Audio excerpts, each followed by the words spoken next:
Well, on Friday, Donald Trump met with Russian President Vladimir Putin to discuss the war in Ukraine. On Monday, Trump will meet at the White House with the other side of that conflict in Ukrainian President Volodymyr Zelenskyy, who's going to be joined by several other European leaders.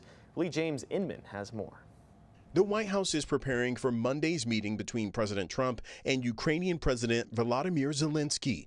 A number of European leaders will also attend, including the leaders of Germany and France, as well as the Secretary General of NATO. You're gambling with World War III.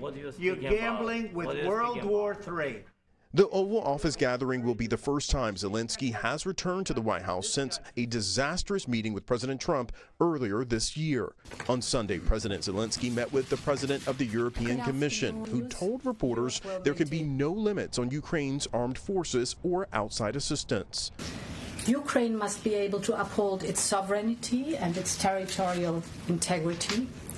Zelenskyy emphasized the importance of Europe and the U.S. standing with Ukraine. And it's very important that you are with us and that we speak to America and we speak together. And it's important that Washington is with us. Monday's meeting comes just 3 days after President Trump met with Russian President Vladimir Putin in Alaska, a meeting that ended with no announcement of a ceasefire.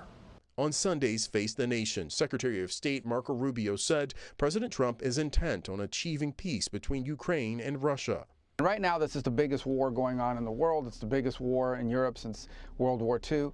We're going to continue to do everything we can to reach an agreement that ends the dying and the killing. Secretary Rubio said both Ukraine and Russia need to be prepared to make concessions. Both sides are going to have to give up something in order to get to the table, in order to make this happen. President Zelenskyy said Sunday any territorial matters should be discussed at an eventual trilateral meeting involving Russia and Ukraine, as well as the U.S. Willie James Inman, CBS News, Washington.